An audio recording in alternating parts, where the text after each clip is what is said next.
In the heart of the 14th century, Europe's medieval landscape appears peaceful, almost idyllic.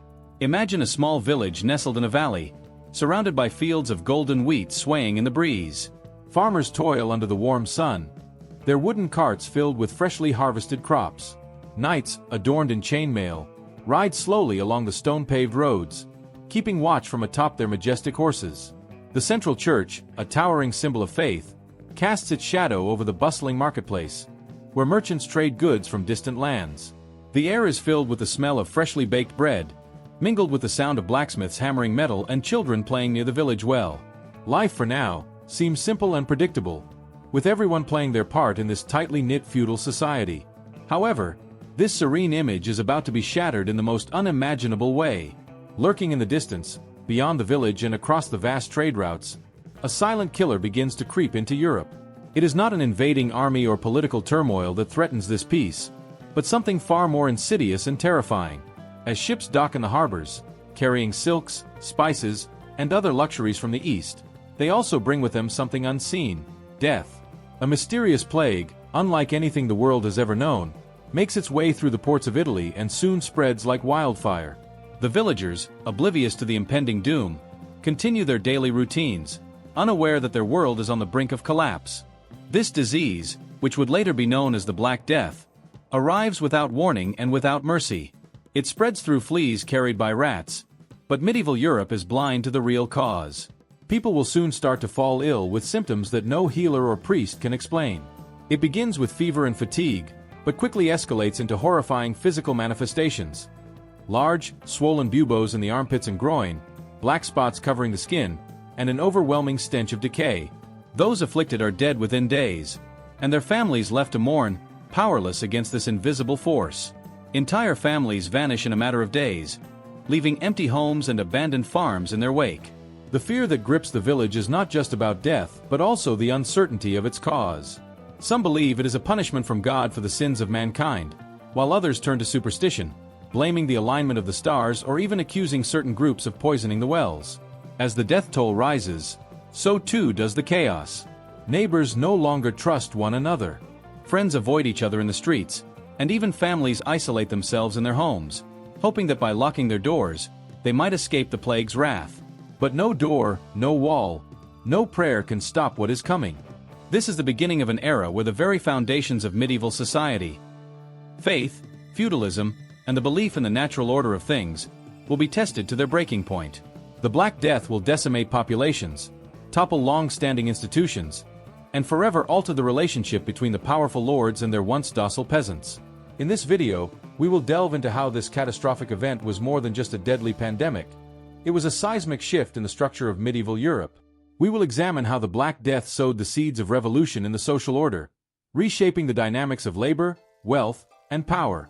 But before we get there, we must first understand the sheer terror and confusion that gripped Europe as this invisible menace began its march of death. What makes the story of the Black Death even more compelling is the human element. The fear, the superstition, and the desperate attempts to find meaning in the midst of chaos. The villagers' lives, once governed by routine and tradition, are thrown into disarray. Many turn to the church for answers, but even the priests and bishops, who were once seen as protectors of the soul, are not immune. As the plague spreads, even the most devout are left questioning their faith. Where is God in all of this? Why has He abandoned His people? These are the questions that will haunt not only this small village but all of Europe as the plague continues to ravage the continent. In this video, we will journey through the dark streets of medieval Europe, where the smell of death lingers in the air, and the cries of the dying echo through once thriving towns. We will explore how this catastrophe forced a re-evaluation of the very systems that had kept society functioning for centuries, from the rigid hierarchy of feudalism to the deeply entrenched power of the church.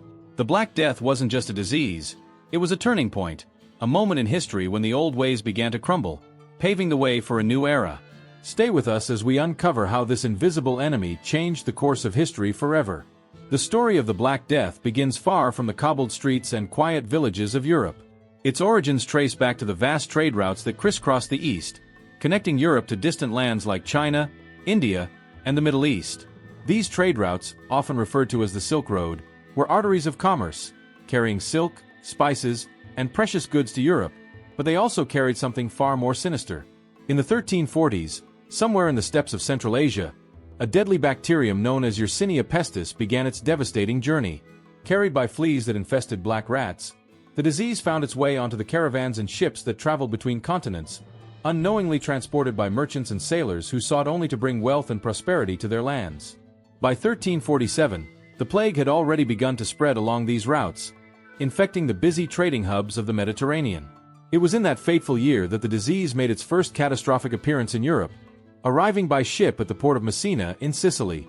As the sailors disembarked, they brought with them more than just spices and textiles. They carried the first signs of a sickness that would decimate millions. Many of the crew were already gravely ill, their bodies ravaged by fever, their skin marked with painful, swollen lumps, buboes, in the groin, neck, and armpits. Within days, some had succumbed to the disease, their corpses left to rot on the ships or hastily buried in mass graves on shore. What the people of Messina did not yet realize was that this was only the beginning of a wave of death that would sweep across the entire continent. As panic began to spread in Sicily, the authorities tried to contain the disease by ordering quarantines and turning away incoming ships. But it was too late. The disease had already taken hold. The speed at which the Black Death spread was terrifying, far outpacing any efforts to contain it. From Messina, the plague quickly reached mainland Italy, spreading to cities like Genoa and Venice, which were key trade centers. From there, it moved rapidly along the well-established trade routes, reaching France, Spain, and the rest of Europe in the span of a few months. The Mediterranean, which had once been a source of wealth and prosperity, now became a death trap, facilitating the rapid transmission of this deadly pathogen. The symptoms of the plague were both horrifying and mysterious to the people of the time. It began with flu-like symptoms, fever, chills, and an overwhelming sense of fatigue. But soon it escalated. Victims developed painful, swollen lymph nodes, or buboes, which could grow to the size of an apple. These buboes often appeared in the armpits, neck, and groin, the body's lymphatic hotspots. As the disease progressed, the skin around these swellings turned black, a hallmark of the septicemic form of the plague, which caused internal bleeding. This darkening of the skin is what ultimately gave the Black Death its name. Some victims would cough up blood, indicating that the bacteria had reached their lungs, making the disease airborne and even more deadly. In many cases, death followed within days, and there was little to be done. Medieval medicine was woefully unequipped to deal with such an aggressive disease, and the treatments of the time, such as bloodletting and herbal concoctions, were not only ineffective but often accelerated the death of the patients. The sheer scale of the deaths was unprecedented. In towns and cities, the plague moved with brutal efficiency, cutting down the population at an alarming rate. Streets once filled with the sounds of merchants selling their wares and children playing in the alleys were now eerily silent, save for the tolling of church bells signaling yet another death. In larger cities like Florence and Paris, the bodies of the dead piled up faster than they could be buried. Mass graves, hastily dug on the outskirts of towns, became the final resting place for thousands, their bodies thrown together without ceremony or even a proper blessing. Fear took root as people realized that no one was safe. The rich and poor alike fell victim to the plague. Nobles, clergy, merchants, and peasants were all equally susceptible, and soon, entire families and even whole neighborhoods were wiped out. As the death toll mounted, so too did the sense of desperation. People fled their homes, hoping to outrun the plague, but in doing so, they only spread the disease further. Merchants, travelers, and even priests carried the plague from town to town, unknowingly sowing death in every place they visited. The breakdown of social order became inevitable. With so many dead and dying, villages and cities were left in chaos. Fields were left untended, crops rotted, and livestock wandered unattended, their owners having succumbed to the disease. Hunger and despair gripped the land, adding to the misery brought by the plague. But even more terrifying than the speed at which the disease spread was the complete lack of understanding surrounding its cause. The people of medieval Europe had no knowledge of bacteria, germs, or how diseases were transmitted. Instead, they turned to the explanations that made sense in their world: divine punishment, curses, and corrupted air. Many believed that the Black Death was a punishment from God, sent to cleanse humanity of its sins. Others thought that the alignment of the planets or the presence of a strange, ominous comet in the sky had unleashed the plague upon the earth. And in the absence of rational explanations, blame was cast upon outsiders, Jewish communities, foreigners, and lepers, who were often scapegoated and persecuted in the belief that they had poisoned wells or invoked the disease through sorcery. By the end of 1347, the plague had spread from Sicily to mainland Europe, leaving a trail of death and devastation in its wake. The disease would continue its relentless march across the continent for the next several years, killing millions and reshaping the very fabric of society. The arrival of the Black Death marked the beginning of a dark chapter in European history, one in which the established order would be turned upside down, and the world would never be the same again. As the Black Death swept across Europe, it not only claimed millions of lives but also triggered a profound and irreversible disruption in the social and economic structures of medieval society. At the heart of this transformation was the feudal system, a rigid hierarchy that had defined European life for centuries. Under this system, the majority of the population, peasants and serfs, were tied to the land and bound to serve their feudal lords. In exchange for their labor, they received protection and small plots of land to farm for subsistence. However, the arrival of the plague shattered this delicate balance. The mass deaths caused by the Black Death led to an unprecedented scarcity of labor. Entire villages were wiped out, and fields that had once been carefully tended were left to wither as the peasants who worked them perished in droves. The sheer scale of the devastation was staggering. Some regions lost over half of their population.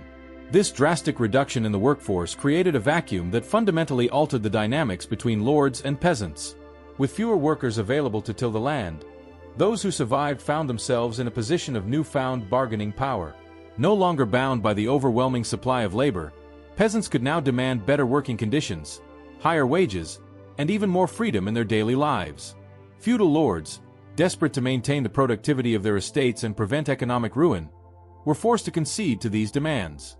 Many began offering wages for agricultural work, a significant departure from the traditional system of serfdom, where labor was largely unpaid and obligatory. In some cases, peasants were even granted the right to leave their manors and seek employment elsewhere, further weakening the feudal bonds that had tied them to the land for generations. This shift marked the beginning of the decline of serfdom in many parts of Europe, as the rigid feudal system gave way to a more flexible, market-based economy. The power dynamics between the nobility and the working class were forever changed. Lords, once unquestioned in their authority over their lands and subjects, found themselves increasingly reliant on the goodwill and cooperation of their tenants. In many cases, peasants who had once been subjugated were now able to negotiate contracts that gave them greater autonomy and security. This newfound freedom led to a mobility that was previously unimaginable. Peasants began to migrate in search of better opportunities, abandoning their traditional roles within the manorial system and seeking work in towns and cities, where the demand for labor was equally high. As a result, urban centers grew in size and importance, fostering the rise of a burgeoning middle class. The economic implications of this labor shortage were vast. With fewer people to work the land, agricultural output plummeted in the immediate aftermath of the plague. Many manors and estates fell into disrepair, unable to sustain themselves without the labor force that had once supported them. The aristocracy, whose wealth and power were tied to the land, suffered significant financial losses. In contrast, peasants and laborers who survived the plague saw their standard of living improve, as their wages rose and they gained access to more land. For the first time in centuries, the wealth gap between the nobility and the peasantry began to narrow. In addition to the economic changes, the Black Death also weakened the traditional social hierarchies that had long defined feudal society. The rigid divisions between nobles, clergy, and peasants became less pronounced as the plague did not discriminate by class. The nobleman's castle and the peasant's hut were equally vulnerable to the disease, and in many cases, entire noble families were wiped out, leaving estates without heirs and further disrupting the feudal order. The church, which had been a cornerstone of medieval life in the feudal system, also saw its influence wane as the plague decimated the clergy and left many believers questioning the moral authority of an institution that seemed powerless in the face of such widespread suffering. Moreover, the Black Death sparked revolts and uprisings across Europe, as peasants and laborers, empowered by their newfound bargaining power, began to challenge the old order. One of the most notable examples was the Peasants' Revolt in England in 1381, where workers, frustrated by attempts to reinstate pre-plague labor conditions and control wages, rose up against the nobility. Although the revolt was ultimately suppressed, it underscored the growing dissatisfaction with the feudal system and the desire for greater social mobility and economic equality. Similar uprisings occurred in France, Germany, and other parts of Europe, as the lower classes pushed back against the remnants of feudal oppression. The long-term effects of the Black Death on the feudal system were profound. While feudalism did not disappear overnight, the pandemic marked the beginning of its decline. As the centuries progressed, the manorial economy continued to weaken, and the rigid class structures that had defined medieval Europe gave way to new forms of governance and social organization. The rise of towns and cities, the expansion of trade, and the growth of a merchant class all contributed to the erosion of feudalism, paving the way for the Renaissance and the eventual emergence of modern capitalism. The Black Death not only decimated the population of Europe but also acted as a catalyst for the transformation of its social and economic systems. The plague weakened the grip of feudal lords on their peasants, disrupted traditional labor practices, and laid the groundwork for a more flexible and dynamic economy. It also contributed to the rise of individualism and social mobility, as peasants gained more freedom and opportunities in the post-plague world. Ultimately, the Black Death reshaped the very fabric of medieval society, marking the beginning of the end for the feudal system that had dominated Europe for centuries. In a world where science and medicine were still in their infancy, the people of medieval Europe struggled to understand the terrifying onslaught of the Black Death. Disease, in their worldview, was not caused by bacteria or viruses but was often seen as the direct result of divine intervention, curses, or malevolent forces. The sheer scale and suddenness of the plague, coupled with the inability of even the most knowledgeable doctors to provide answers, drove people to seek explanations rooted in religion, superstition, and blame. This section delves into the psychological and spiritual turmoil that gripped Europe as the Black Death ravaged the continent, exposing deep fractures in the societal and religious fabric of the time. To the devout Christian population, the Black Death seemed like nothing less than the wrath of God. They believed the plague was a divine punishment for humanity's sins, a judgment on a society that had strayed too far from moral righteousness. Sermons echoed in churches across Europe, as priests warned their congregations that the plague was a result of humanity's collective wickedness. In an attempt to atone for these perceived transgressions, mass acts of penance spread across the continent. Perhaps the most dramatic of these were the flagellants, bands of men and women who roamed from town to town, whipping themselves in public displays of repentance. Believing that by imitating the suffering of Christ they could appease God's anger, these flagellants would march in solemn processions, their backs bleeding, as onlookers watched in horrified reverence. The flagellant movement grew rapidly, and in some regions, they became so influential that they challenged the authority of the church itself. They preached their own version of salvation, independent of the established clergy, which only added to the chaos of the time. However, despite their fervor, these acts of self-inflicted suffering did little to halt the spread of the plague. Instead, they often exacerbated the situation, as the flagellants, moving from town to town, may have unwittingly spread the disease further. But the collective mindset was clear. The plague was a divine reckoning, and only through suffering, prayer, and humility could it be overcome. For those not convinced by the explanation of divine punishment, superstition offered an alternative. In a society where folklore, omens, and magic held significant sway, the plague was seen as a manifestation of malevolent supernatural forces. Many believed that the disease was carried by a bad air or miasma, corrupted by decomposing bodies, stagnant water, or foul odors. Some even thought that the alignment of the planets had unleashed the plague, a celestial imbalance that allowed evil to enter the world. Medieval doctors, though lacking the tools of modern science, attempted to combat these unseen forces through the use of charms, amulets, and potions made from herbs and spices. Others burned incense, hoping to purify the air, while some towns lit massive bonfires, believing that the smoke would cleanse the atmosphere of the deadly vapors. In their desperation, many turned to astrology, hoping that the stars might hold the answers to the plague's origins. Star charts were consulted, and astrologers declared that the plague was written in the heavens. According to one widespread theory, the conjunction of Saturn, Jupiter, and Mars in the year 1345 had set the stage for disaster, unleashing a deadly influence upon the Earth. These beliefs, though unsubstantiated, provided some measure of explanation for a catastrophe that seemed otherwise incomprehensible. Perhaps the most tragic consequence of the Black Death, however, was the wave of persecution that followed in its wake. With fear and confusion running rampant, people sought someone to blame for the catastrophe that had befallen them. Throughout Europe, Jews, lepers, and other minority groups became scapegoats for the plague. Wild rumors spread that Jews had poisoned wells, deliberately spreading the disease to wipe out Christian communities. In the absence of any scientific understanding, these baseless accusations fueled a series of violent pogroms across Europe. Entire Jewish communities were massacred, burned alive, or forced into exile as mobs, convinced of their guilt, took justice into their own hands. These horrific acts of violence underscored the deep-rooted prejudices that existed within medieval society and highlighted the ways in which fear and ignorance could turn neighbor against neighbor. The Church, too, faced its own crisis during the plague. Traditionally, the clergy had been the spiritual and moral leaders of their communities, guiding their congregations through times of hardship and providing solace in the face of death.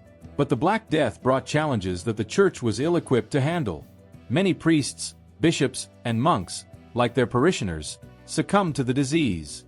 Some clergy, overwhelmed by the sheer number of deaths and fearful for their own lives, abandoned their posts entirely, leaving towns and villages without spiritual leadership during their darkest hour. Those who remained often found themselves performing funeral rites for dozens of people each day, their faith shaken by the scale of the catastrophe. As the death toll mounted, many began to question why God would allow such suffering. Was it truly a punishment for sin, or had the church somehow failed in its divine mission?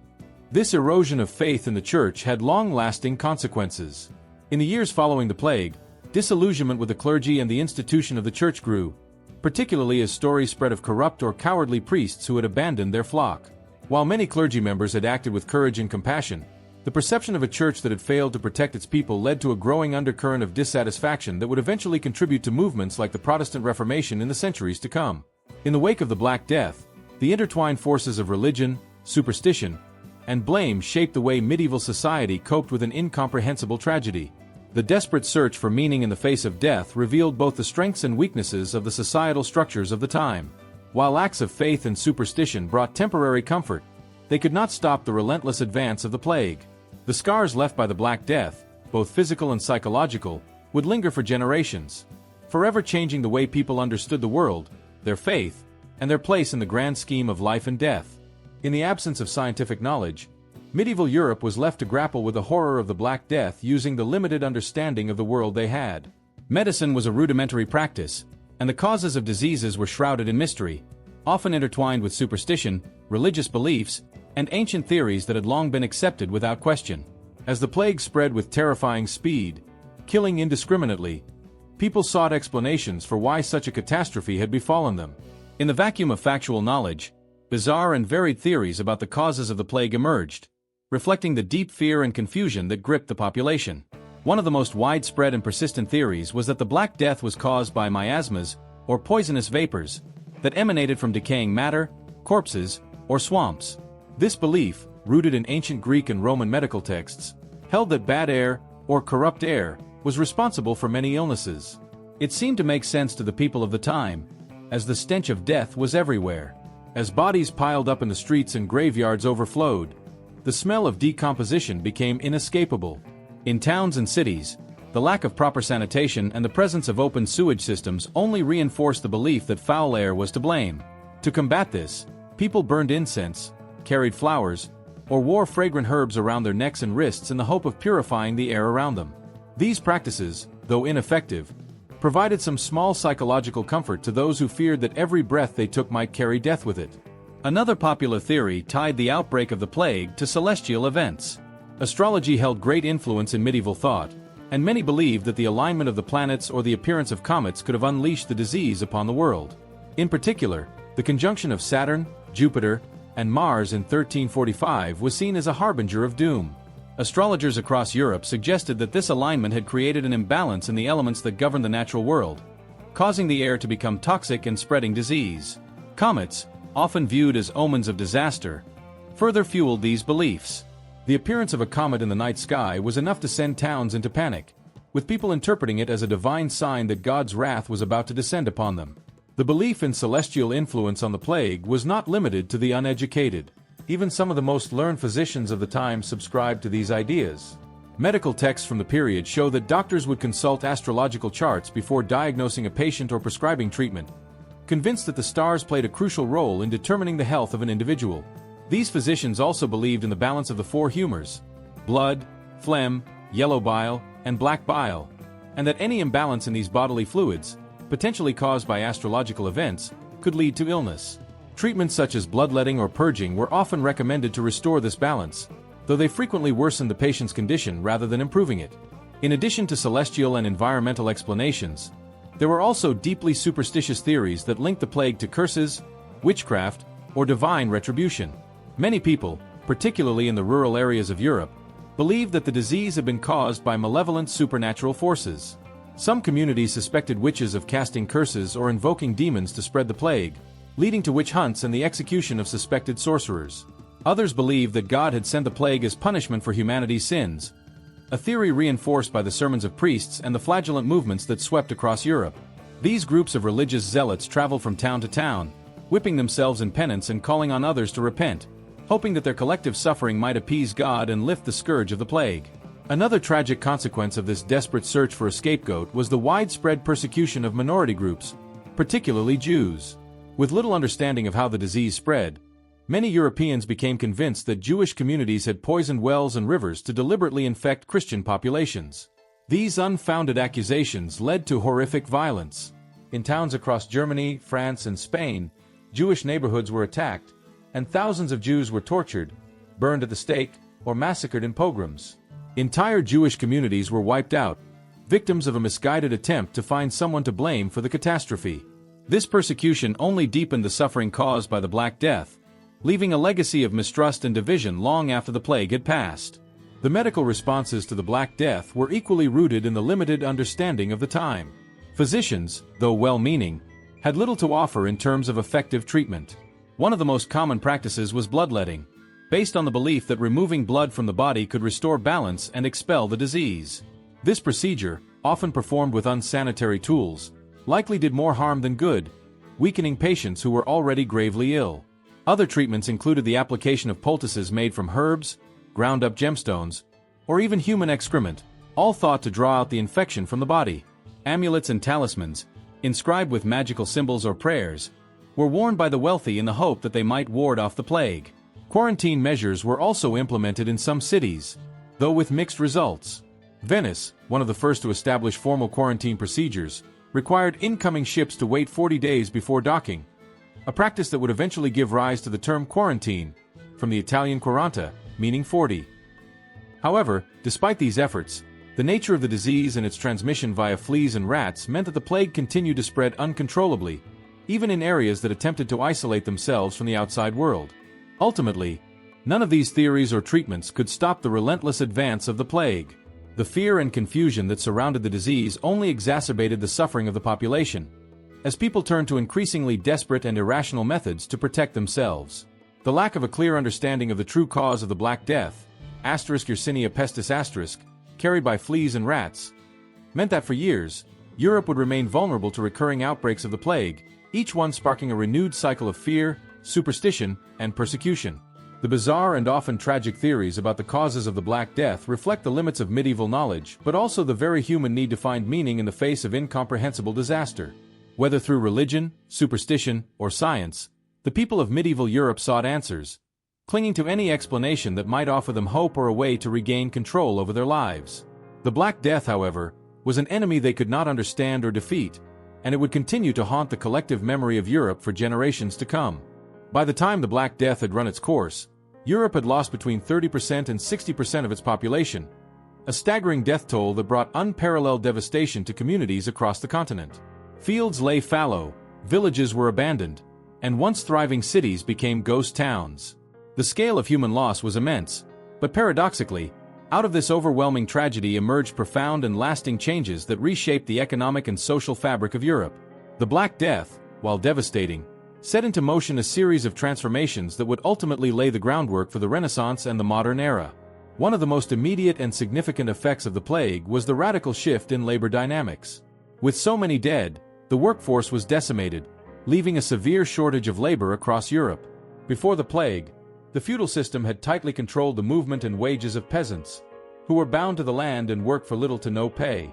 However, with fewer laborers available, the surviving peasants found themselves in a position of newfound power. The scarcity of workers meant that lords and landowners were desperate to have their fields tended and their lands productive again. As a result, peasants could now demand better working conditions, higher wages, and more freedom in their labor arrangements. This labor shortage led to a fundamental weakening of the feudal system, as landowners were forced to compete for workers by offering more attractive terms. Many peasants began to abandon their traditional obligations under serfdom, moving from one manor to another in search of better opportunities. Some even left the countryside altogether, migrating to towns and cities where wages were higher, and the promise of a new life beckoned. In response to these developments, many lords attempted to reinstate old feudal laws and freeze wages at pre-plague levels, but these efforts largely failed. The peasants had tasted freedom and the possibility of upward mobility, and they were unwilling to return to their previous state of subjugation. The newfound power of labor also led to the growth of guilds and the strengthening of urban economies. With cities now attracting a larger workforce, artisans, merchants, and skilled laborers began to organize themselves into guilds to protect their interests and negotiate better terms for their work. These guilds not only played a critical role in regulating trade and industry, but also helped foster a sense of collective identity and solidarity among their members. As cities grew in importance, so too did commerce, and this shift contributed to the rise of a new class, the bourgeoisie, or middle class. This burgeoning middle class began to challenge the traditional aristocracy, both economically and socially, laying the foundation for the eventual rise of capitalism.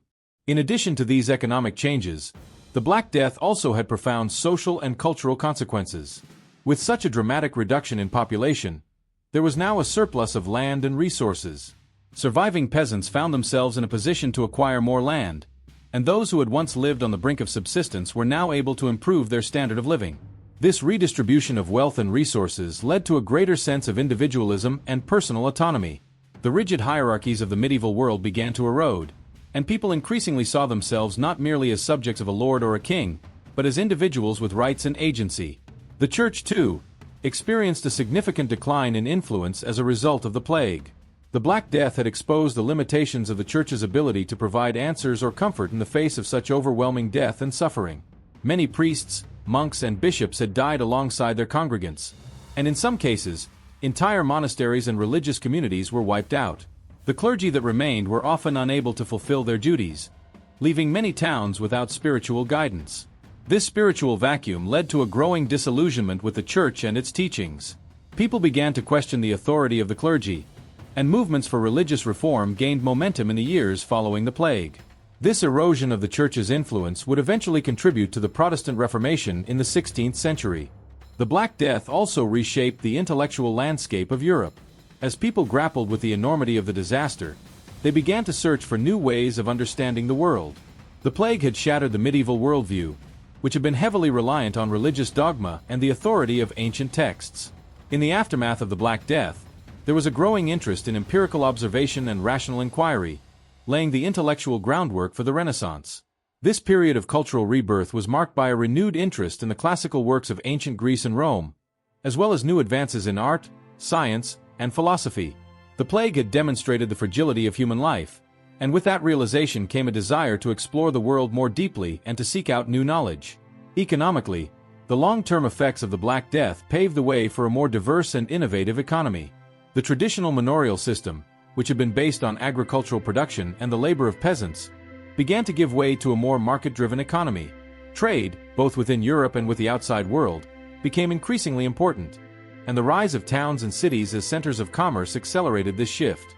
Merchants, artisans, and entrepreneurs began to play a more prominent role in society, challenging the dominance of the landed aristocracy. As the economy diversified, Europe became more interconnected, setting the stage for the age of exploration and the expansion of global trade. The Black Death also had a lasting impact on the arts and culture of Europe.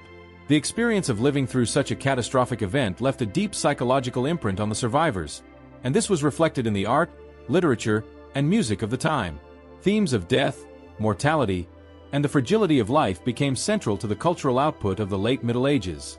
The Danse Macabre, Dance of Death motif, which depicted skeletons leading the living to their graves, became a popular theme in paintings, frescoes, and literary works. This preoccupation with death was not merely a reflection of the trauma of the plague, but also a recognition of the impermanence of life and the need to find meaning in the face of such overwhelming loss. While the Black Death was undoubtedly one of the most devastating events in European history, it also brought about profound and lasting changes. The economic and social structures of medieval Europe were forever altered as a result of the plague, and the seeds of the Renaissance were sown in the ashes of the Old World. The shift from a feudal, agrarian economy to a more diverse and market-driven one, the rise of the middle class, the decline of the Church's influence, and the cultural rebirth that followed all point to the long-term legacy of the Black Death. Though born out of tragedy, these changes would shape the future of Europe for centuries to come, leading to an era of unprecedented growth, innovation, and exploration. The Black Death stands as one of the most devastating tragedies in human history, not just for the sheer number of lives it claimed, but for the profound and lasting changes it catalyzed in the social, economic, and cultural landscapes of Europe. What began as a mysterious and deadly disease swiftly escalated into an event that shook the very foundations of medieval society. The plague tore through communities, leaving behind empty homes, abandoned fields, and a deep sense of fear that permeated every aspect of life. Yet, from this unimaginable devastation emerged transformative shifts that would reshape Europe for centuries to come. At the heart of these changes was the collapse of the rigid feudal system. With millions dead and labor in short supply, the power dynamic between peasants and lords shifted dramatically. For the first time in centuries, the lower classes found themselves in a position to demand better wages, working conditions, and greater freedoms. This erosion of feudalism paved the way for new economic structures based on trade, innovation, and the rise of a middle class that would play a crucial role in the development of modern capitalism. The Black Death, though catastrophic, forced Europe to reimagine its socio-economic order, laying the groundwork for a more fluid and diverse economy. The plague also challenged the authority of the Church, which had long been the spiritual and moral cornerstone of medieval life. As the Black Death swept across Europe, it became increasingly clear that the Church could neither protect its followers from the disease nor offer satisfactory explanations for the suffering. Many clergy members died alongside their congregants, while others abandoned their duties out of fear. This crisis of faith led to widespread disillusionment with the Church and its teachings, opening the door for reform movements that would eventually culminate in the Protestant Reformation. The spiritual void left by the plague also encouraged a more individualistic approach to religion and spirituality, as people sought personal meaning in a world that had been upended. But perhaps the most lasting impact of the Black Death was the way it altered Europe's collective consciousness. The suddenness and severity of death during the plague years left deep scars on the psyche of survivors. The fear of sudden, unpredictable death became a constant presence, influencing art, literature, and philosophy in ways that were unprecedented. The danse macabre, a recurring motif in the visual arts of the time, depicted the universality of death, reminding people that no matter their social status, wealth, or power, death could come for them at any moment. This focus on mortality also fueled a deeper philosophical inquiry into the meaning of life, death, and the human condition, sparking new ways of thinking that would later be central to the Renaissance. The cultural and intellectual shifts that followed the Black Death were profound. In many ways, the plague can be seen as a turning point, marking the end of the medieval world and the beginning of a new era of human thought and creativity. The Renaissance, which blossomed in the wake of the plague, was driven by a renewed interest in classical knowledge, empirical observation, and the potential of human achievement. This intellectual rebirth was, in part, a response to the existential crises brought about by the Black Death. People began to question not only the established religious and political orders, but also the very nature of existence. The fragility of life, which the plague had made so painfully clear, spurred a desire to explore, innovate, and create, leading to some of the greatest achievements in art, science, and philosophy that the world has ever known. Despite the positive changes that arose in the aftermath of the Black Death, it is important to remember the deep and lasting trauma it inflicted on the people of Europe. The psychological impact of living through such an apocalyptic event cannot be overstated. For those who survived, the memory of the plague, and the ever-present possibility of its return, cast a long shadow over their lives. The trauma of losing loved ones, the constant fear of infection, and the breakdown of social and religious norms left many feeling adrift in a world that had lost its sense of order and meaning. This collective trauma would shape the way future generations thought about disease, death, and survival, influencing everything from medical practices to burial rituals. The legacy of the Black Death is complex.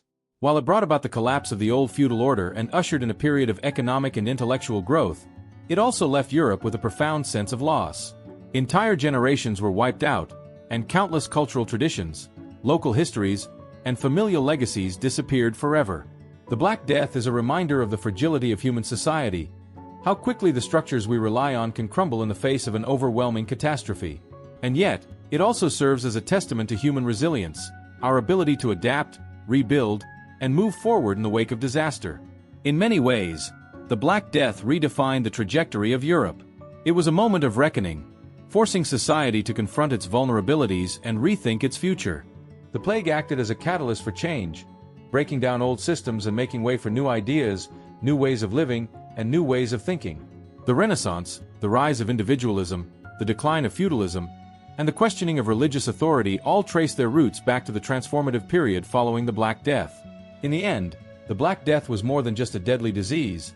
It was a pivotal moment in history that reshaped the world in profound and lasting ways. It exposed the weaknesses of the medieval order while also highlighting the potential for renewal and growth. As we look back on this dark chapter, it is clear that the Black Death was not only a tragedy but also a turning point, one that would ultimately lead to the birth of a new Europe and the dawn of the modern age.